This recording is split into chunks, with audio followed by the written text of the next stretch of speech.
புரோகிதர்களை எதிர்த்தோம்னா நம்மளுடைய லேண்டும் பிடுங்கப்படும், நம்மளை வேலை செய்ய விட மாட்டாங்க, நம்மளுக்கு தொந்தரவு கொடுப்பாங்க.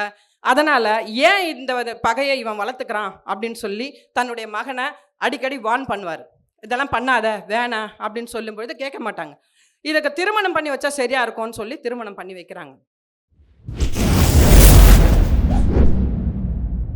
ஜெய் பீம் சொல்லம்மா, ஜெய் பீம், ஜெய் பீம். இது நமக்கு மட்டும் இல்லை, நம்முடைய தலைவர், சமத்துவ தலைவர் அவர்களுக்கு மிகவும் பிடித்தமான ஒரு மந்திர சொல் இது. அதனால்தான் நம்ம எல்லோருமே எங்கே போனாலும் முதல்ல ஜெய் பீம் சொல்லி அந்த உரையை நம்ம துவங்குவோம். இன்னைக்கு நம்ம சகோதரி வெளிச்சம் ஷெரின் அவர்கள் இந்த சாவித்ரிபாய் மாதா சாவித்ரிபாய் அறக்கட்டளை என்று ஆரம்பித்து இன்றோடு 4 வருடம் பூர்த்தியாகி 5வது வருடத்தில் காலடி எடுத்து வச்சுருக்காங்க. இந்த சாவித்ரிபாய் அறக்கட்டளை என்பது ஃபாதர் ஜான் சுரேஷ்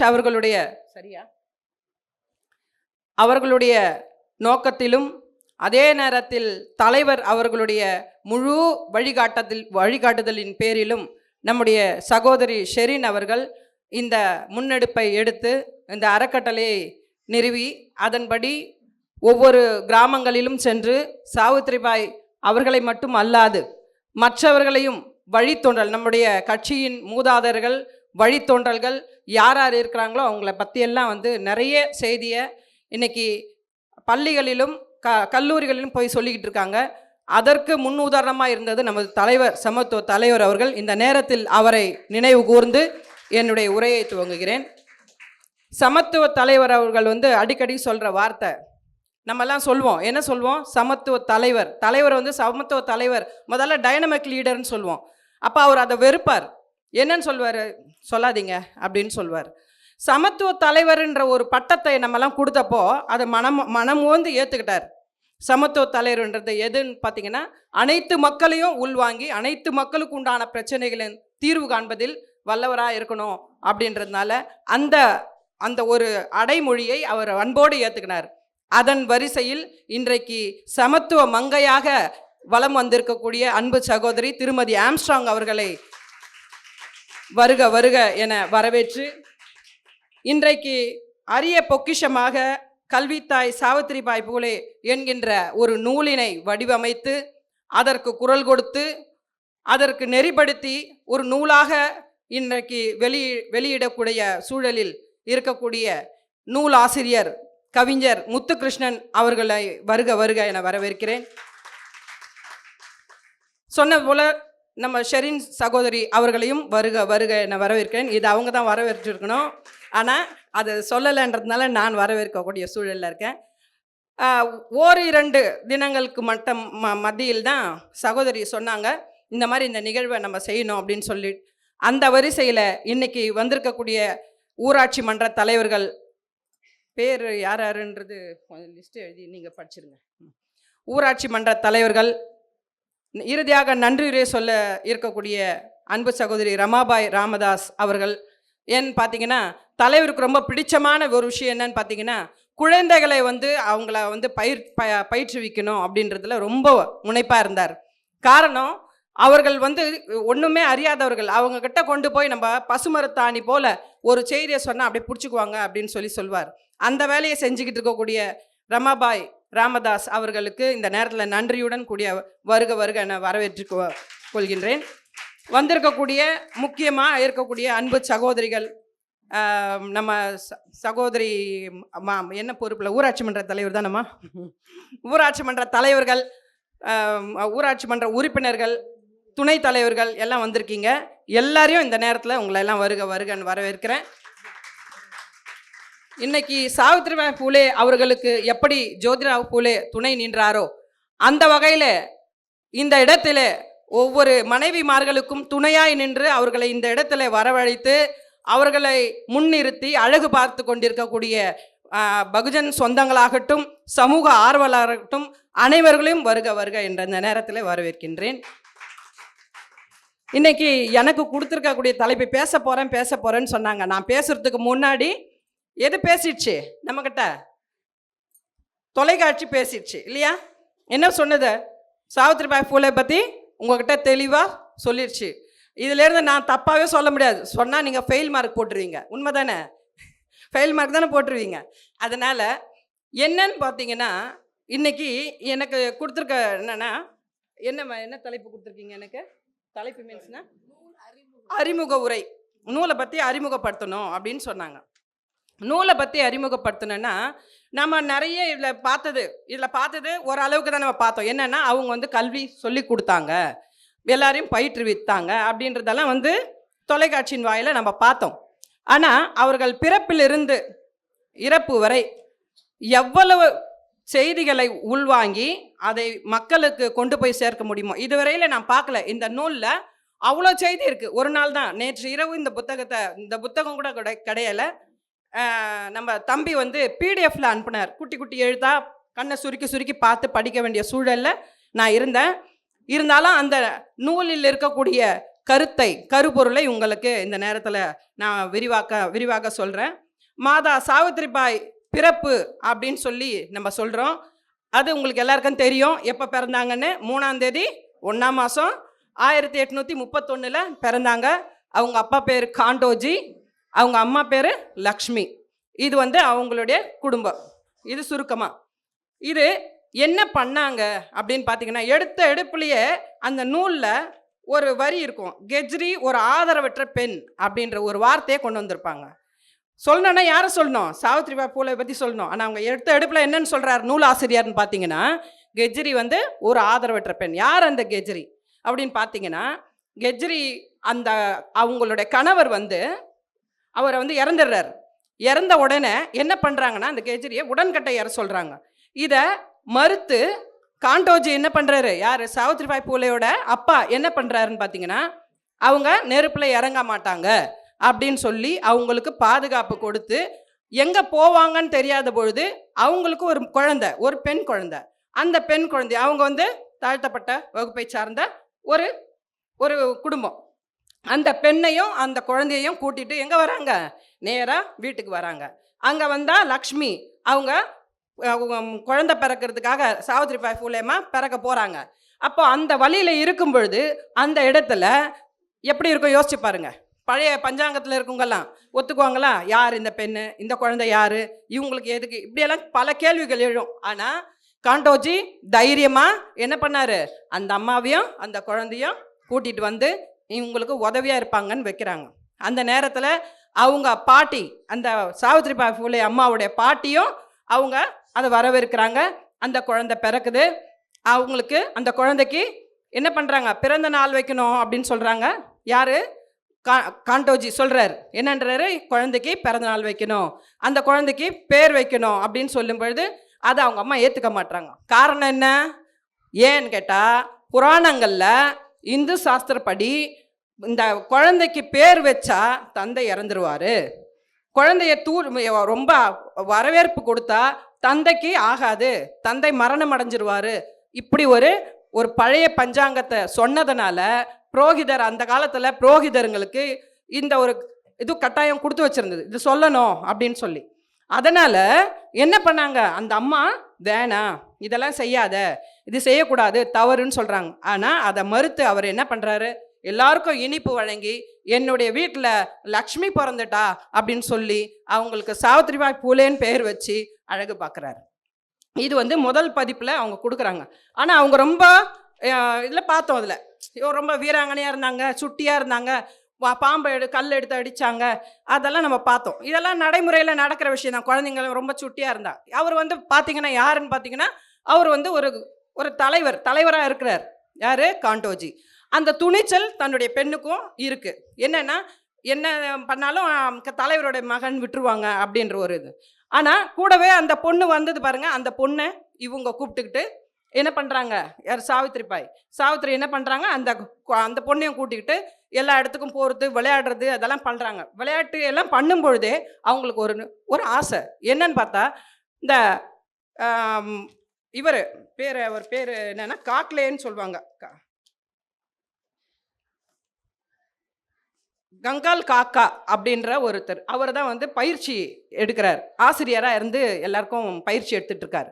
அப்போது அவர் பயிற்சி எடுக்கும் பொழுது இந்த பிற்படுத்தப்பட்டோர், பெண்கள், எஸ்சி எஸ்டி மக்கள் யாருமே போயிட்டு அங்கே பார்க்கக்கூடாது, அது கேட்கக்கூடாது.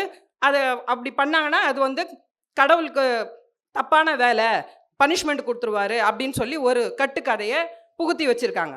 அப்படி இருக்கும் பொழுது இந்த சாவித்திரி என்ன பண்ணுறாங்க, சாவித்திரியும் அந்த கூட இருக்கக்கூடிய பெண்மணி 2 பேருமே என்ன பண்ணுறாங்க, மரத்துக்கு பின்னாடி போய் நின்று மறைஞ்சி நின்று அந்த கல்வியை கற்றுக்கணும் அப்படின்னு சொல்லி ரொம்ப ஆர்வமாக கற்றுக்க போகிறாங்க. அப்போது அங்கே என்ன பண்ணாங்க, கெல்கர்ன்ற ஒரு மாணவன், கெல்கர்னு ஒரு மாணவன், அவர் என்ன பண்ணுறாருன்னா அதை பார்த்துட்டு, திருட்டுத்தனமாக நீ கல்வி கற்றுக்க வந்திருக்கியா, நான் வந்து காக்கா கிட்ட போய் சொல்கிறேன் வா அப்படின்னு சொன்ன உடனே, அப்போ அந்த அம்மா என்ன சொல்கிறாங்க, இல்லை இல்லை அப்படியெல்லாம் பண்ணிடாத வேணாம் அப்படின்னு சொல்லிட்டு சொன்ன உடனே அவர் அப்படின்னா உங்கள் வீட்டில் இருக்கக்கூடிய இனிப்பெல்லாம் எடுத்துன்னு வந்து எனக்கு கொடு அப்படின்னு சொல்கிறாங்க. அப்போது அது முதலாக அவங்களுடைய பாட்டிக்கிட்ட போய் இந்த அம்மா வந்து எனக்கு சமைக்க கற்றுக் கொடு இப்படியெல்லாம் சொல்லி கேட்டு, ஏன்னா எதனால் அவங்க அதை கேட்டாங்க அப்படின்னு பார்த்தீங்கன்னா, கல்வியின் மீது உள்ள கல்வி எங்கேருந்து தடைப்பட்டு விடுமோ, நாம் போய் நம்ம தினம் மறைஞ்சு நின்று பார்த்துட்டு இருக்கக்கூடிய அந்த கல்வி நம்மளுக்கு கிடைக்காம போய்விடுமோன்னு சமைக்க கற்றுக்கணும் அப்படின்னு சொல்லி இனிப்புகளை சமைக்க கேட்குறாங்க. அதன் கொண்டு போய் கொடுக்குறாங்க. அது மாதிரி போய்கிட்டு இருக்கு ஒரு காலம். அதுக்கு அடுத்த கட்டமாக பார்த்தீங்கன்னா, அதிகாரி லிசித் நைகோனை பார்வையிடல். அதிகாரி யாருன்னு பார்த்தீங்கன்னா, லிசித்துன்னு சொல்லிட்டு ஒரு அதிகாரி வரார். அப்போ பார்த்தீங்கன்னா பிரிட்டிஷ்காரங்களோட பீரியடு. அப்போது அவர் ஒரு அதிகாரிங்களை போடுவாங்க. அந்த அதிகாரி பேர் என்னன்னு பார்த்தீங்கன்னா லிசித். அது நைகோன்ன்ற ஒரு இடத்துல அவர் வரார். அவர் வரும்பொழுது எப்போவுமே வந்து இப்போ இங்கே வந்திருக்கீங்க கிராம பஞ்சாயத்து தலைவரெல்லாம், இப்போ பெரிய லீடருங்க அந்த அதிகாரிங்கெல்லாம் வரும்பொழுது யாரை பார்ப்பாங்க, அந்த குறிப்பிட்ட அந்த தலைவர்களை போய் பார்ப்பாங்க. அப்போ அதை சந்திக்கும் பொழுது அந்த இடத்துல என்ன பண்ணுறாங்கன்னா, அதிகாரி லிசித் என்ன பண்ணுறாரு, உட்காந்து பேசிக்கிட்டு இருக்காரு. பேசிகிட்டு இருக்கும் பொழுது அந்த இடத்துல இந்த அம்மா சாவித்திரி பாய் அம்மா என்ன பண்ணுறாங்க, அந்த இவர் நம்ம அவங்க அப்பா கூட விளையாடிட்டு இருக்காங்க.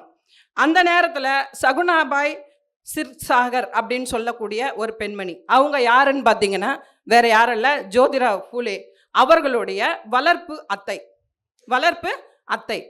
அப்பா வந்து இருக்காரு, அம்மா இல்லை. அந்த நேரத்தில் ஜோதிராவ் பூலேவை இந்த அம்மா தான் எடுத்து வளர்க்குறாங்க. அப்போது ஜோதிராவ் பூலேவும் ரொம்ப துணிச்சல்காரர். அவர் துணிச்சலாக என்ன பண்ணுறாரு, நிறைய படிக்கணும் அந்த ஆர்வம் அவருக்கு இருக்குது. அப்போ படிக்கக்கூடாது என்கின்ற ஒரு சட்டம் இருந்தது. ஏன்னா பிற்படுத்தப்பட்ட மக்கள், தாழ்த்தப்பட்ட மக்கள் எல்லாம் வந்து படிப்பு, பெண்கள் இவங்கெல்லாம் படிக்க வந்தாங்கன்னா அவங்களுக்கு வந்து அவங்களால அந்த குடும்பத்துக்கு கேடு விளைவிச்சிரும். அப்பா அம்மா இறந்துருவாங்க. பையன் படிக்கிறான்னு சொன்னால் அப்பா இறந்துருவார், பொண்ணு படிக்கிறான்னா அப்பா இறந்துருவாங்க, பெண்கள் திருமணமான பெண்கள் படிக்கிறாங்கன்னு சொன்னால் கணவர் இறந்துருவார். இப்படியெல்லாம் கட்டுக்கதையே கொண்டு வந்து வச்சுருந்தாங்க. இப்போ நாம் என்ன பேசிக்கிட்டு இருக்கோம், பேசும்பொழுது கல்வியை சொல்லி கொடுத்தாங்கன்னு தான் சொல்லிக்கிட்டு இருக்கோம். ஆனால் அந்த கல்வியை சொல்லி கொடுக்கறதுக்கு முன்னாடி அவங்க எவ்வளோ கஷ்டப்பட்டு படிச்சிருக்காங்கன்றதை நம்ம பார்க்கவே இல்லை. அவங்களுக்கு கல்வி மறுக்கப்பட்டது. அப்படி பல போராட்டத்தின் நடுவில் தான் அந்த அம்மா வந்து கல்வியை கொஞ்சம் கொஞ்சமாக அவங்க வீட்டில் பிடிவாதம் பிடிச்சு, நான் படித்து தான் ஆவேன், எனக்கு படிப்பு வேணும் அப்படின்னு சொல்லி கேட்குறாங்க. அப்போது அவங்கையும் ஜோதிராவ் பூலே அவங்க வீட்லேயும் படிப்பு கூடாதுன்னு சொல்லும் பொழுது அவங்களுக்கும் படிப்பு வேணும் அப்படின்ற பட்சத்தில் அந்த சகுனாபாய் என்ன பண்ணுறாங்கன்னா, ஒரு பிரிட்டிஷ்காரருடைய மிர்சல்னு சொல்லி ஒரு பாஸ்டர்னு வச்சுக்கோங்க, அவங்க வீட்டில் வேலைக்காரராக இருக்கிறாங்க. அவங்க வேலைக்காரராக இருக்கும்போது பெரும்பாலும் பிரிட்டிஷ்காரங்க வந்து பார்த்திங்கன்னா கல்வி தரணும்னு எண்ணமிட்டாங்களா, எல்லாம் மற்றவங்கெல்லாம் கல்வியை கொடுக்கல, ஆனால் இவங்க கல்வி தரணும். எது அவங்கள புரிய வைக்காமல் இருக்குது, மக்கள் வந்து அறியாமையில் இருக்கிறாங்களே, இந்த அறியாமையை போக்குறதுக்கு என்ன வழி, அப்போ அது கல்வி இல்லாததான் காரணம். இங்கே இந்தியன்ஸ் வந்து கல்வியை சரியாக ஒரு சாராருக்கு மட்டுமே கல்வியை வச்சுருக்காங்க, ஒரு சாராருக்கு கல்வியை கொடுக்காத இருக்காங்க. அதனால் இந்த கல்வியை கொடுக்கணும் அப்படின்றதுனால இந்த கல்வியை அவங்க கொடுக்குறாங்க. அனாதையாக இருக்கவங்களுக்கெல்லாம் தஞ்சம் அடைய வைக்கிறாங்க, தஞ்சம் இது பண்ணுறாங்க. இந்த மாதிரி பல வேலைகளை அவங்க செய்கிறாங்க. அப்போ அந்த மாதிரி வேலைகளெல்லாம் அவங்க செய்யும் பொழுது என்ன ஆகுதுன்னு பார்த்தீங்கன்னா, அங்கே இருக்கக்கூடிய இந்துத்துவா புரோகிதருங்கெல்லாம் இருக்கிறாங்க இல்லையா, அவங்களுக்கெல்லாம் இடைஞ்சலாக இருக்குது. ஏன் இடைஞ்சலாக இருக்குதுன்னா, இவங்க வந்து நம்ம இவ்வளோ நாள் கட்டி அமைச்சிட்டு இருக்கக்கூடிய விஷயங்களை இவங்க உடைக்கக்கூடிய வகையில் எல்லாருக்கும் படிப்பை கொடுக்குறாங்க, எல்லாரையும் கேள்வி கேட்க வைக்கிறாங்க. நாம் தான் வந்து சொல்லிட்டு இருப்போம், கடவுள் வந்து உன்னை மன்னிக்க மாட்டார், நீ பாவத்தில் போயிடுவ, நெருப்பில் விழுந்துருவ, நீ உனக்கு வந்து மேலோகம் போனால் உனக்கு இடமே கிடையாது, இப்படியெல்லாம் சொல்லி வச்சுட்டு இருந்த அந்த நிலையை மாற்றுறதுக்கு எது முன் உதாரணமாக இருக்குன்னா கல்வி தான்.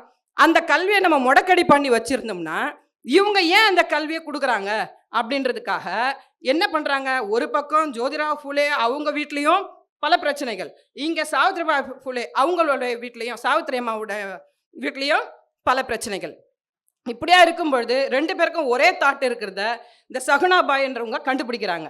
கண்டுபிடிச்சி என்ன பண்ணுறாங்க, வந்து ஒருத்தருக்கு ஒருத்தர் மீட் பண்ணும் பொழுது இவங்களுக்கு திருமணம் பண்ணி வச்சா என்ன அப்படின்னு சொல்லி முடிவெடுத்து இவங்களுக்கு திருமணம் ஆகும் பொழுது 9 வயது, சாவித்ரி அம்மாவுக்கு 9 வயது, இள வயசுலேயே திருமணம் செய்கிறாங்க. அவருக்கு 14 வயது, ஜோதிராவ் ஃபூலேக்கு 14 வயது. அவர்களுடைய வியாபாரம் என்னவா இருந்ததுன்னு பார்த்தீங்கன்னா, அங்கே இருக்கக்கூடிய மன்னர்களுக்கு மகாராஷ்டிராவில் இருக்கக்கூடிய மன்னர்களுக்கு, அது மட்டும் இல்லாத இங்கே பூ வியாபாரம் பண்ணுறது, பூ வியாபாரம், அது பல ஏக்கர் நிலங்களை கொடுத்து அந்த இடத்துல நீங்கள் பூ வியாபாரத்தை நீங்கள் பண்ணி எல்லாம் அந்த பார்ப்பனிய அந்த பிராமின்ஸுங்களுக்கெல்லாம் அந்த புரோகிதம் பண்ணவங்களுக்கெல்லாம் நீங்கள் பூக்களை கொடுக்கலாம், அதை அவங்க பெற்றுக்கொள்ளலாம் அப்படின்ற ஒரு சூழல் இருந்தது.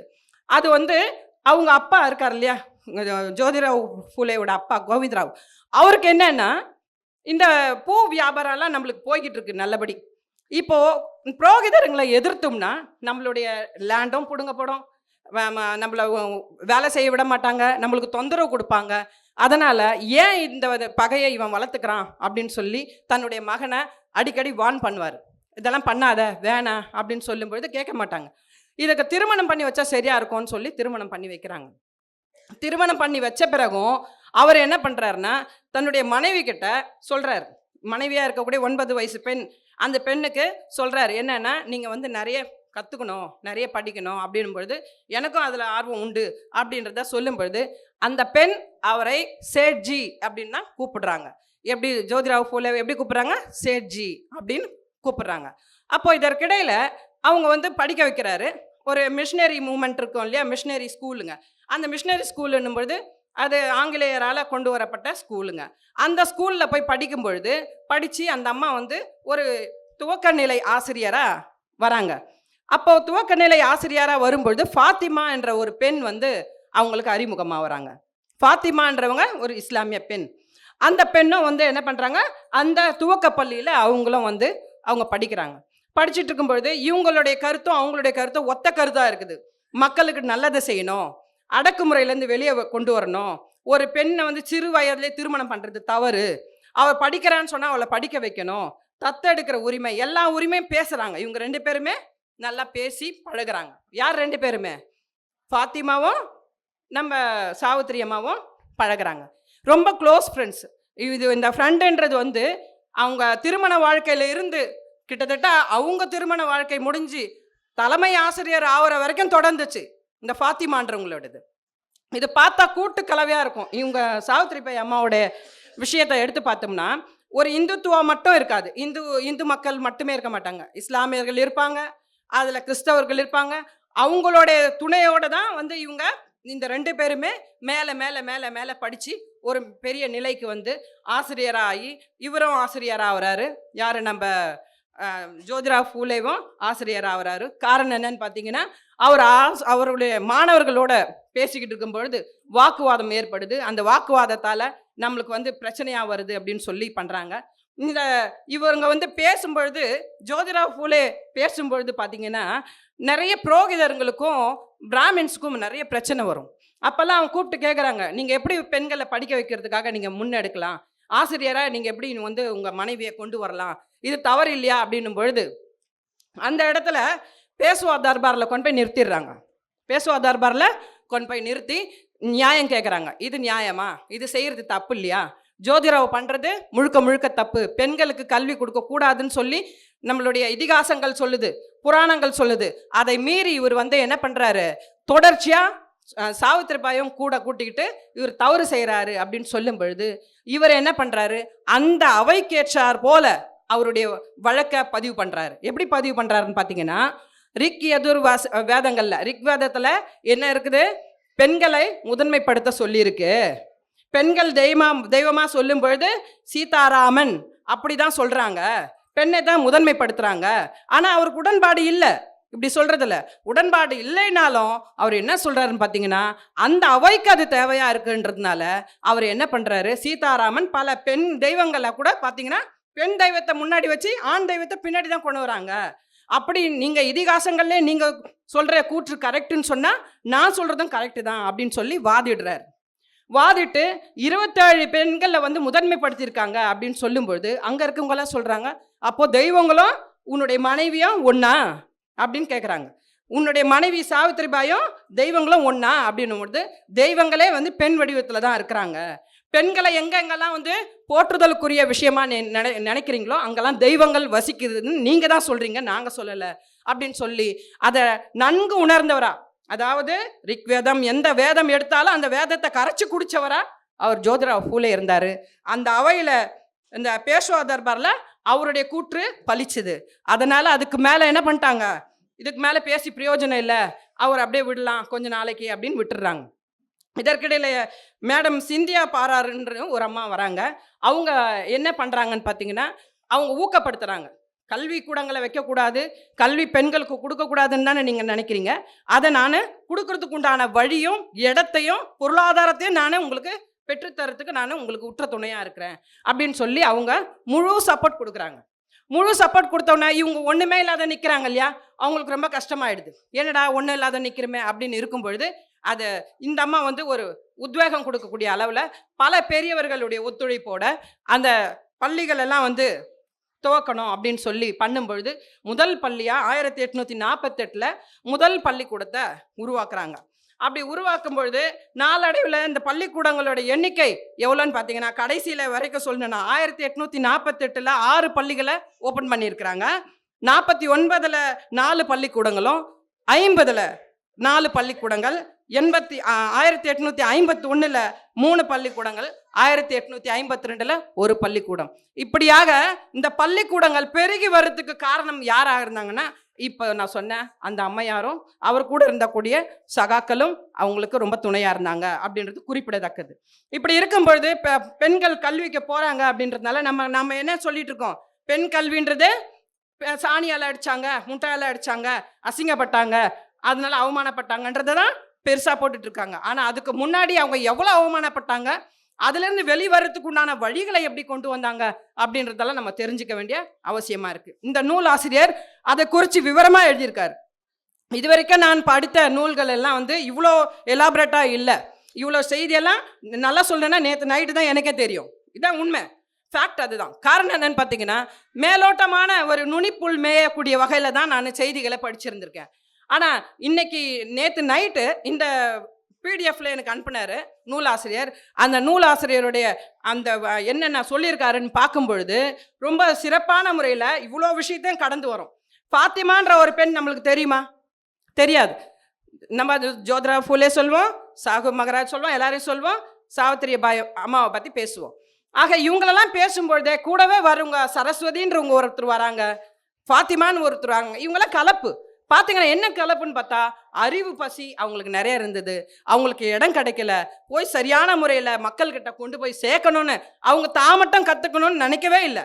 தாமட்டம் கற்றுக்கணும்னு நினச்சிருந்தா என்ன பண்ணியிருப்பாங்க, அவங்க ஒரு ஆசிரியராக இருந்து அத்தோடு நின்று இருப்பாங்க. ஆனால் அதை செய்யலை. அவங்க என்ன பண்ணுறாங்க, ஃபாத்திமாவை நிறைய பள்ளிகள் உருவான உடனே ஃபாத்திமாவை கூப்பிட்டு நீங்கள் வந்து தலைமை ஆசிரியர் பொறுப்பை நீங்கள் எடுத்துக்கணும், தலைமை ஆசிரியர் பொறுப்பை நீங்கள் எடுத்துக்கணும். யாராவது விட்டு கொடுப்பாங்களா? இப்போ தலைமை ஆசிரியர் பொறுப்பை விட்டு கொடுக்க மாட்டாங்க. ஆனால் தலைமை ஆசிரியர் தலைவர் பொறுப்பே ஒரு சிலர் விட்டு கொடுத்துட்டாங்க, தலைவர் பொறுப்பை ஒரு சிலர் விட்டு கொடுத்து உட்கார்ந்துட்டு இருக்காங்க. ஆனால் அதெல்லாம் பெருந்தன்மையை குறிக்கிறது. அந்த பெருந்தன்மை எல்லாருக்கும் வராது. அதே போல் அன்னைக்கு சாவித்திரிபாய் பூலே அம்மா என்ன பண்ணுறாங்க, எனக்கு இங்கே இருக்கக்கூடிய தலைமை ஆசிரியர் பொறுப்பு எனக்கு வேண்டாம், என்ன வேணும்னு சொன்னாங்க.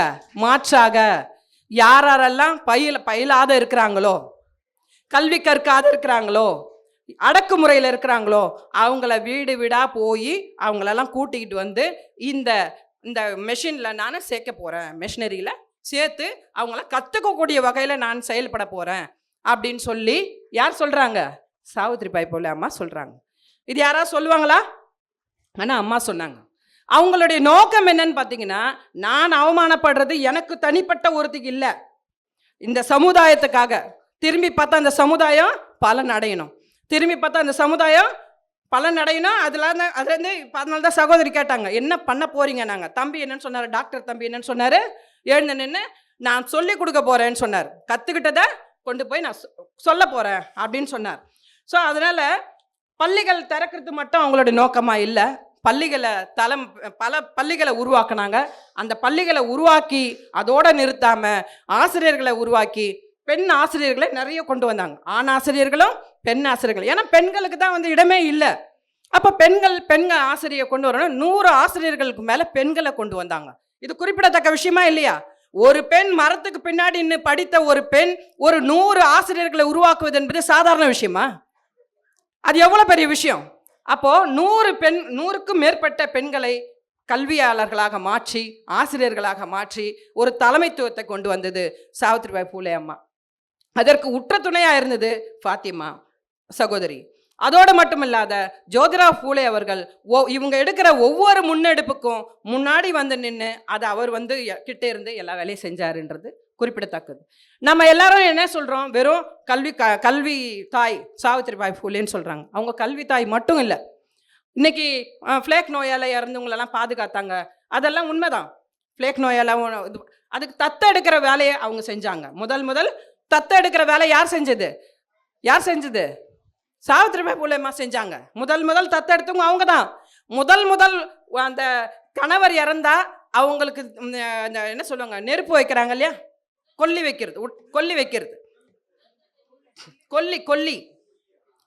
வைக்கிறாங்க இல்லையா, அதை எந்த பெண்மணியும் இது வரைக்கும் செய்ய மாட்டாங்க.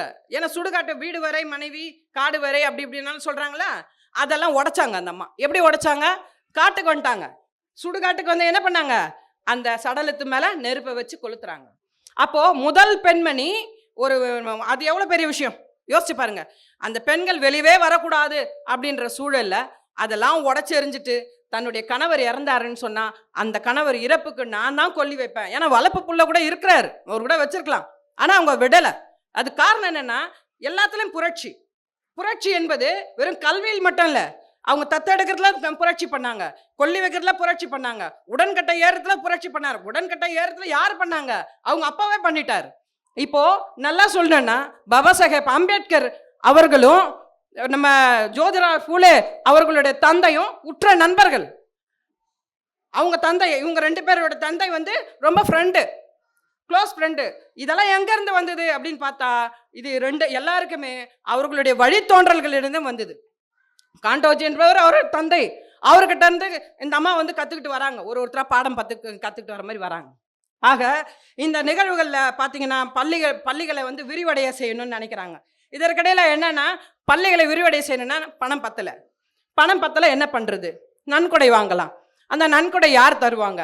அப்போ அதில் ஒரு மெம்பர்ஸுங்களை சேர்ப்பாங்க, இவ்வளோ பேர் அவ்வளோ பேர்னு சேர்க்கும் பொழுது அதில் அவங்கவுங்க மூலிமா பணங்களை வாங்கி இந்த கல்வியை கொண்டு போகலாம் அப்படின்னு சொல்லி பாடுபடுறாங்க. ஃபாத்திமாவுக்கு திருமணம் நடக்குது. ஃபாத்திமா அவர்களுக்கு திருமணம் நடக்கும்பொழுது அதிலிருந்து கொஞ்சம் விலகுறாங்க. இதற்கிடையில ஒரு செய்தி உங்ககிட்ட சொல்லலை. என்னன்னு பார்த்தீங்கன்னா, இந்த புரோகிதர்களுடைய பிரச்சனையால் இந்த ருசி வாகினி அப்படின்னு ஒரு பெண், அவங்க வந்து பிராமின், அவங்க புரோகிதரோட பிராமின்ல அவங்க இருக்காங்க. அவங்க என்ன பண்ணுறாங்கன்னு பார்த்தீங்கன்னா, இந்த பெண் வந்து படித்து பட்டதாரி படிச்சுட்டா, முதல் பெண் ஆசிரியர் ஆகுறா. அதை வந்து ஃபாத்திமா போய் சொன்ன உடனே போறாமையில தாங்க முடியல, அதை எப்படி கொண்டு போகிறது அப்படின்னு சொல்லி இதை வந்து அவங்க மாமியார்கிட்ட எல்லாம் சொல்லி இதை எப்படியாவது கலைச்சி இவங்களை வந்து அவங்கள வந்து டவுன் பண்ணணும் அப்படின்ற நோக்கத்தில் அவங்க என்ன பண்ணுறாங்கன்னா, எனக்கு வந்து கையெழுத்து விநாயகர் கீர்த்தனை எழுதணும், அது எழுதி கொடுன்னு சொல்லி ருசி வாகினி கூப்பிடுறா. இந்த அம்மாவும் போகிறாங்க, போய் எழுதி கொடுக்குற நேரத்தில் அவங்க மாமனார் பார்க்குறாரு. உனக்கு எதுக்கு இந்த வேலை, எதுக்கு இந்த மாதிரிலாம் பண்ணுற அப்படின்னா, புரோகிதருங்க எல்லாம் ஒன்றா கூடி இது தவறு, வந்து சாஸ்திர தர்மப்படி நீ செஞ்சது தவறு, அதனால் உனக்கு எல்லா பூவுகள்லாம் கொடுக்கணும், உனக்கு வியாபாரம் நடக்கணும்னு சொன்னால் உன் பொண்ணையும் வீட்டை விட்டு துரத்து அப்படின்னு சொல்கிறாங்க. அவரும் என்ன செய்வதுன்னு தெரியாமல் என்ன பண்ணுறாரு, வீட்டை விட்டு வெளியே அனுப்பிடுறாரு. வெளியே அனுப்பும் பொழுது அவருக்கு பாதுகாப்பு கொடுத்தது யாருன்னு பார்த்தீங்கன்னா ஃபாத்திமா என்கின்ற ஒரு பெண்மணி, அதான் அந்த சகோதரி தான் அவங்களுக்கு வீடு கொடுத்து எல்லாத்தையும், அவங்களுக்கு தொழில் எல்லாத்தையும் சொல்லி கொடுக்குறாங்க, சிக்கனத்தை சொல்லி கொடுக்குறாங்க, எல்லாத்தையுமே சொல்லி கொடுக்குறாங்க. ஆக ஃபாத்திமா என்பது தவிர்க்க முடியாத ஒரு சக்தியாக வந்திருக்காங்கன்றது நூலாசிரியர் அழகாக பதிவு பண்ணியிருக்காரு. இதில் நாம் இது வரைக்கும் ஃபாத்திமா பற்றி நம்ம தெரிஞ்சுக்கிட்டது இல்லை. நம்ம சகோதரி நம்ம சாவித்திரிபாய் அம்மாவை பற்றி மட்டும்தான் நம்ம பேசுவோம். ஆக இதெல்லாம் எதுக்கு சொல்கிறேன்னா, ஒரு இடத்துல சொல்கிறாங்க, நூலாசிரியர் ஒரு இடத்துல ஒரு விஷயத்தை பதிவு பண்ணுறாரு. என்னன்னு பார்த்தீங்கன்னா, ஒரு பெண் எந்த நிலையில் அவள் சமத்துவமற்ற சூழலில் இருக்கிறா அப்படின்னு பார்த்தா, பெண்ணோ ஆணோ சமத்துவமற்ற சூழல்ல யார் இருக்க முடியும் அப்படின்னு பார்த்தா, கல்வி அறிவு இல்லாத பொழுதுதான் ஒருத்தரை சார்ந்து இருக்க வேண்டிய சூழல் இருக்கு. ஒருத்தரை சார்ந்து இருக்கும் பொழுது அவர்களுடைய உழைப்பை சுரண்டல் செய்யப்படுகிறது. அவங்க உழைப்பை சுரண்டப்படுதான். என்ன அழகா சொல்றாரு பாருங்க, உழைப்பை சுரண்டப்படுகிறார்கள். அந்த உழைப்பு சுரண்டப்படும் பொழுதுதான் ஏற்றத்தாழ்வு ஏற்படுகிறது. ஏற்றத்தாழ்வு ஏற்படும் பொழுது இவர் பணக்காரன், இவன் ஏழை அப்படின்ற, இவன் கல்வியால இவன் கல்வியற்றவன் அப்படின்ற ஒரு எண்ணங்கள் எல்லாம் வரும்பொழுதுதான் அவங்க சமத்துவமற்ற நிலை இருக்கிறது என்கின்ற விஷயத்த நூலாசிரியர் இந்த கடுகுல இருந்து ஆரம்பிச்சு பெரிய மலைக்கு கொண்டு போய் நிறுத்திட்டார். ரொம்ப அற்புதமான விஷயங்கள் எல்லாம் இந்த நூலில் இடம்பெற்று இருக்குது. நீங்கள்லாம் அதை வாங்கி படிக்கிறது மட்டும் இல்லாத படிச்சுட்டு என்ன பண்ணோம், டாக்டர், என்ஜினியர், டாக்டர்ஸ், டீச்சர்ஸ் எல்லாம் சொன்னாங்க, நாங்கள் இதெல்லாம் கொண்டு போய் மக்கள்கிட்ட சேர்க்கணும். மக்கள்கிட்ட சேர்க்கறதுனால என்ன ஆகுது, அந்த அறியாமை என்பது விலகிவிடும். அறியாமை என்பது வெறும் சாவித்ரிபாய் பூலே அம்மா சொல்றது மட்டும் கிடையாது. நம்ம சகோதரி ஷெரின் சொல்றது, நம்ம சகோதரி திருமதி ஆம்ஸ்ட்ராங், சமத்துவ மங்கை திருமதி ஆம்ஸ்ட்ராங் அவர்கள் சொல்வது, இதெல்லாம் என்ன பண்ணணும், நாம் கொண்டு போய் மக்கள்கிட்ட சேர்க்கணும் அப்படின்னு சொல்லி இந்த நேரத்தில் உங்ககிட்ட கேட்டுக்கிறது மட்டும் இல்லாத, சாவித்ரிபாய் அம்மா என்ன பண்ணாங்க, அடுத்த கட்டம் நீங்கள் சொன்ன விஷயம். நீங்கள் என்ன சொன்னீங்க, மகிழா சேவை மண்டலை ஆரம்பிக்கிறாங்க. காரணம் என்னன்னு பார்த்தீங்கன்னா, அனாதரவா, அதாவது கர்ப்பம் தரிச்சிருப்பாங்க, கணவர் இறந்துட்டு இருப்பார், விதவி ஆகிட்டு இருப்பாங்க, அவங்களுக்கு பாதுகாக்க யாரும் இருக்க மாட்டாங்க. அந்த மாதிரி இடத்துல இந்த அம்மா என்ன பண்ணுறாங்க, அவங்களுக்குன்னு ஒரு இடத்த அமைச்சு அவங்களுக்கு உணவு, கல்வி எல்லாத்தையும் கொடுக்கக்கூடிய வகையில் ஒரு பெண் எந்த வகையில் இருக்கிறாங்கன்னு பார்த்தீங்கன்னா, வெறும் கல்வியாளராக மட்டும் இல்லை, கல்வி ஒன்று இருந்ததுன்னா எல்லாமே சரி பண்ணிடலாம் அப்படின்றதுக்கு இந்த ஒரு விஷயங்கள்லாம் முன்னாய்வாக இருக்குது. சிறந்த மனைவியாக மட்டும் இல்லாத நல்ல ஆலோசகராகவும் இருந்திருக்கிறாங்க. யாருக்கு, கணவருக்கு ஆலோசகராகவும் இருந்திருக்காங்க. அப்புறம் பார்த்தீங்கன்னா, தொடர் சமூக பணியின் காரணமாக பார்த்தீங்கன்னா, இன்றைக்கி நம்ம எல்லாம் சொன்னாங்க, நம்ம குழந்தைங்க சொன்னாங்க என்னென்னு, பிளேக் நோய் இறந்துட்டாங்க. இது நான் இந்த நூலில் படிக்கல, இன்னொரு நூலில் படிச்சிருக்கேன். அது என்னன்னு பார்த்தீங்கன்னா, யார் எதிர்த்தார்களோ, யார் நீ தீண்டப்படாதவன், நீ பிற்படுத்தப்பட்டவன், நீ பெண், நீ போ அப்படின்னு சொல்லி ஒரு புறக்கணிக்கப்பட்டாங்களோ, அவங்களுக்கு ஒருத்தருக்கு இதில் சிறுவன் போட்டிருக்கு. அதை போட்டிருக்கு என்னன்னா, அந்த நபர் அவரை கங்காதர்ன்னு சொல்லுவாங்க, அவர் பேர் கங்காதர். அந்த கங்காதருக்கு பிளேக் நோய் வந்துருச்சு. யார் இழிவாக பேசி சாணியெல்லாம் அடித்து தொடர்ச்சியான தொல்லைகளை கொடுத்தாரோ, அந்த கங்காதருக்கு பிரச்சனை வந்தபோது முதல் பெண்மணியை இந்த அம்மா என்ன பண்ணாங்க, எல்லாரும் புறக்கணிச்சிட்டாங்க, அவங்க குடும்பத்தில் இருந்தவங்கெல்லாம் தள்ளிட்டாங்க. ஆனால் இந்த அம்மா கொஞ்சம் கூட சலனமே இல்லாமல் அவரை காப்பாற்றணுனால இந்த அம்மாவுக்கு ஃப்ளேக் இந்த அம்மா இறந்து போனாங்க அப்படின்றது. கடைசி நேரத்தில் கூட தியாகத்தோடு அவங்க இறந்துருக்காங்க. யார் எதிர்த்தார்களோ அவர்களுக்கே போய் என்ன பண்ணியிருக்காங்க, நல்லது செஞ்சுருக்காங்க. ஆக இந்த வகையில் நம்ம ஜோதிராவ் பூலே அவர் இறந்த பிறகு ஒரு வருஷம் கூட அவங்க தாமதிக்கல, அவங்களும் போய் சேர்ந்துட்டாங்க. இந்த ஃப்ளேக் நோயில் இறந்துட்டாங்க. அவர் வயது முதிர்ச்சியில் அவரும் போய் சேர்ந்தார். ஸோ அதனால் அவருங்க 2 பேரும் இறந்தாலும் ஃபாத்திமா இவர்களுக்கு பின்னாடி இருக்கக்கூடியவர்கள் இந்த தொடர்ச்சியான இந்த கல்வி பயணத்தை கொண்டு போனாங்க. அந்த கல்வி பயணத்தை சிறுவர்களாக வந்திருக்கக்கூடிய நீங்கள்லாம் பார்த்தீங்கன்னா, வந்தவொடனே சொன்னாங்க, எங்கே எல்லாரும் காணோம் அப்படின்னாங்க. ஏன் காணோம், இதோ இருக்காங்களே டாக்டர்ஸ், என்ஜினியர்ஸ்ன்னு சொல்லி தமாஷா சொல்லிட்டு இருந்தேன். அது ஏன்னா இன்னைக்கு இருக்கக்கூடிய நம்ம சமத்துவ தலைவருக்கு யாரை பிடிக்கும்னா, எங்களெல்லாம் பிடிக்காது. உண்மையாக சொல்கிறேன், எங்களெல்லாம் பிடிக்காது. யாரை பிடிக்கும் தெரியுங்களா, இந்த சின்ன சின்ன குழந்தைங்க உட்காந்து கேட்குறாங்கன்னு சொன்னால் அதை ரொம்ப அவர் அப்ரிஷியேட் பண்ணுவார். அதனால் ஏன்னா உங்கள் சொல்வார், அவங்க மைண்டில் ஒன்றும் இல்லை, ஃப்ரீயாக இருக்காங்க, அவங்க கொண்டு போய் இந்த சப்ஜெக்டை வச்சோம்னா அழகாக கொண்டு போய் சேர்ப்பாங்க அப்படின்னு சொல்லுவாங்க. அந்த வகையில் இன்றைக்கி வந்திருக்கக்கூடிய சிறுவர்கள், சிறுமியர்கள் எல்லாருக்குமே இந்த நேரத்தில் சொல்லிக்கிறது என்னன்னு பார்த்தீங்கன்னா, கேட்டதை அப்படியே கடந்து போகாமல் அதை உங்களுடைய வாழ்க்கையின் ஒரு பயணமாக எடுத்துக்கிட்டு அதை நீங்கள் செஞ்சு முடிச்சுட்டு அது ஒரு அதாவது அந்த ஃபீட்பேக்னு சொல்லுவாங்க, ஒரு படத்தை பார்த்துட்டு என்ன ஃபீட்பேக்குன்னு சொன்னால் அது சொல்லுவாங்களா, அது மாதிரி உங்களெல்லாம் நம்ம ரமாபாய் முன்னோடியாக இருந்த ஒரு ராமதாஸ் அண்ணன், அவங்களோட மகள் தான் ரமாபாய். அவங்க வந்து உங்களெல்லாம் அழைச்சிட்டு வந்திருக்காங்க. அவங்களுக்கு இந்த நேரத்தில் மிகப்பெரிய நன்றியை நான் சொல்லிக்கிறேன். காரணம் என்னென்னா, ஒரு 10 ஆண்களை கொண்டு வரது ஒரே ஒரு குழந்தைய கூட்டின்னு வந்தால் போதும். நாங்கள் சொல்கிறத அப்படியே அப்சர்வ் பண்ணிக்குவாங்க. அதை கொண்டு போய் எல்லாருக்கிட்டே சொல்லுவாங்க. அது அந்த வகையில் நீங்கள் பரப்புரையாளராக நீங்கள் வந்திருக்கக்கூடிய உங்கள் அனைவருக்கும் நன்றி பாராட்டி விடைபெறுகின்றேன். ஜெய் பீம்.